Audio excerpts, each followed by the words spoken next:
আসসালামু আলাইকুম। আশা করি আপনারা সবাই ভালো আছেন। আপনারা সবাই জানেন যে সাংবাদিক সম্পাদক মাহমুদুর রহমান সাহেব উনি একটি মামলায় জামিন চাইতে গিয়েছিলেন, তারপর উনি কারাগারে আছেন। এই ঘটনা সবাইকে, আপনাদের অনেককে দুঃখ দিয়েছে, কাউকে ক্ষুব্ধ করেছে। আপনাদের কাছে মনে হয়েছে যে এরকম একটা ছাত্র জনতার বিপ্লবের পর আসা সরকার, এই সরকারের সময় কেন ফ্যাসিবাদ বিরোধী লড়াইয়ের অন্যতম অগ্রনায়ক মাহমুদুর রহমান ভাই কেন এখানে কারাগারে আছেন। তা আমি আপনাদেরকে একটু ব্যাখ্যা করি বিষয়টা। প্রথমেই বলে রাখি, আমি ওনাকে খুবই শ্রদ্ধা করি। এদেশে শেখ হাসিনার যে ফ্যাসিবাদী শাসন ছিল, সেটার বিরুদ্ধে যে লড়াইটা আমাদের, সেটার সূচনা করেছিলেন, বুদ্ধিবৃত্তিকভাবে তিনি সূচনা করেছিলেন, এবং এই জন্য ওনাকে প্রচন্ড নিপীড়ন, নির্যাতন ভোগ করতে হয়েছে, যেটার সাথে কোনো কিছু তুলনা হয় না আর কি। তো উনাকে একটা অবিশ্বাস্য একটা চরম ভুয়া মামলায় ওনাকে ফ্যাসিস্ট শেখ হাসিনা সরকার ওনাকে শাস্তি দিয়েছিল। ট্রায়াল ইন অ্যাবসেন্সিয়া হয়েছিল, ওনার অবর্তমানে শাস্তি দিয়েছিল। অবিশ্বাস্য মামলা একটা, এবং এই মামলার মেরিট নিয়েও প্রশ্ন তোলা যেতে পারে, কিন্তু বিচার কার্যটা সম্পন্ন হয়ে গিয়েছিল এবং ওনাকে শাস্তি দেওয়া অলরেডি হয়ে গিয়েছিল। তো উনি যখন এখানে আপনার বাংলাদেশে আসলেন, আসার আগে কিছুদিন আগে ওনার স্ত্রী, আমাদের শ্রদ্ধেয় ভাবি, ওনার বিরুদ্ধেও একটা অত্যন্ত অগ্রহণযোগ্য ভিত্তিহীন মামলা করা হয়েছিল। তো উনি সেই মামলাতে সাজা স্থগিত করে আপিল করার জন্য আবেদন করেছিলেন। এই আবেদন কিন্তু আইন মন্ত্রণালয় অর্থাৎ আমার কাছে আসে না, এটা যায় স্বরাষ্ট্র মন্ত্রণালয়ের কাছে। স্বরাষ্ট্র মন্ত্রণালয় যখন আমাদের অভিমত চেয়েছে, আমরা ইতিবাচকভাবে এটা দেখার জন্য জোর সুপারিশ করেছি। আমাদের এই সুপারিশের ভিত্তিতে মাহমুদুর রহমান ভাইয়ের স্ত্রীর সাজা স্থগিত করে ওনাকে আপিল করার সুযোগ দেওয়া হয়। মাহমুদুর রহমান ভাই যেই মামলায় শাস্তি পেয়ে আজকে জেলে আছেন, এক্স্যাক্টলি এই মামলায় আরেকজন বরেণ্য সাংবাদিক শফিক রহমান, উনারও সাজা হয়েছিল। উনি ঠিক একইভাবে মাহমুদুর রহমান সাহেবের যে স্ত্রী আছে, উনি যেমন আবেদন করেছিলেন যে সাজা স্থগিত রেখে আপিল করার জন্য, উনি একইভাবে সেই আবেদন করেছিলেন। আমাদের আইন মন্ত্রণালয়ের মতামতের ভিত্তিতে শফিক রহমান সাহেবেরও সাজা স্থগিত করে ওনাকে মুক্ত মানুষ হিসাবে আপিল করার জন্য যে ওনার যে আবেদনটা ছিল সেটা অ্যাপ্রুভ করা হয়। মাহমুদুর রহমান ভাই এটা করেন নাই। আপনারা সবাই জানেন উনার অত্যন্ত স্ট্রং আত্মসম্মান বোধ,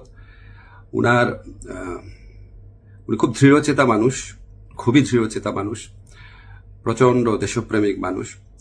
হয়তো উনার এই সমস্ত ব্যক্তিত্বের কারণে উনি মনে করেছেন উনি কোনো সাজা স্থগিতের আবেদন করবেন না, বা হয়তো যে কোনো কারণে হোক, আমি জানি না, উনি সাজা স্থগিত রেখে মুক্ত মানুষ হিসাবে আপিল করার কোনো আবেদন করেন নাই।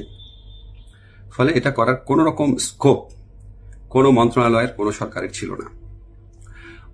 উনাকে যেই আদালত এই ভুয়া মামলাতে উনাকে শাস্তি দিয়েছিল, উনি সেই আদালতে জামিন চাইতে গেছেন। আমাদের ফৌজদারি কার্যবিধিতে আছে, যদি কোনো আদালত কাউকে 1 বছরের বেশি শাস্তি দেয়, ফৌজদারি মামলা যদি 1 বছরের বেশি শাস্তি দেয়, তাহলে সেই আদালত দোষী সাব্যস্ত ব্যক্তিকে জামিন দিতে পারবে না, জাস্ট পারবে না, কোনো স্কোপ নাই। কিন্তু তার চেয়ে যে বড় আদালত অর্থাৎ মহানগর দায়রা জজের আদালত, সেখানে যদি পরে আবেদন করা হয়, তাহলে সেই আদালত জামিন দিতে পারবে। মাহমুদুর রহমান ভাইয়ের আইনজীবী যাতে মহানগর দায়রা জজের কোর্টে জামিনের আবেদন করতে পারেন, সেই জন্য রায় যেদিন হয়েছে ঠিক সেদিনই অত্যন্ত দ্রুততার সাথে ওনাকে সকল কাগজপত্র, রায় আদেশের কপি সহ পৌঁছে দেওয়া হয়েছে। আজকে আমি যখন আপনাদের সাথে কথা বলছি, আজকে হচ্ছে বুধবার। উনি যে কোনো কারণেই হোক উনি জামিনের আবেদন এখনো করেন নাই। জামিনের আবেদনটা করলে ওই আদালতের জামিন দেওয়ার এখতিয়ার আছে এবং উনার জামিন পাওয়ার পথ প্রশস্ত হবে। উনি মুক্তভাবে উনার যে দেশপ্রেম থেকে, দায়িত্ববোধ থেকে, উনি উনার সাংবাদিক হোক বা বুদ্ধিজীবী হোক বা ওপিনিয়ন মেকার হোক, উনি উনার ভূমিকা পালন করতে পারবেন অচিরে, সে প্রত্যাশা করছি। আমি শুধু আপনাদেরকে একটা জিনিস একটু বোঝার জন্য অনুরোধ করছি।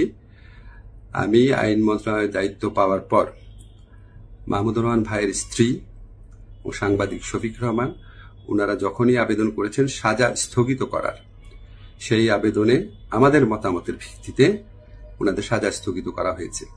মাহমুদুর রহমান ভাই এই আবেদন করলে অবশ্যই আইন মন্ত্রণালয় থেকে ওনার সাজা স্থগিতের জন্য আমরা সুপারিশ করতাম। আমরা সেই সুযোগ পাই নাই, এখানে আমাদের কিছু করার ছিল না। আমরা মনে করি যে মাহমুদুর রহমান ভাই উনি যত তাড়াতাড়ি, আমরা বলতে আমি নিজের কথা বলছি, যত তাড়াতাড়ি মুক্ত হয়ে আমাদের এই দেশ করার যুদ্ধে উনার জায়গা থেকে নেতৃত্ব দিবেন, তত এটা দেশের জন্য মঙ্গলজনক। আমি আশা করব খুব দ্রুত ওনার জামিনের আবেদন করা হবে, যাতে ওনার জামিনের পথ প্রশস্ত হয়।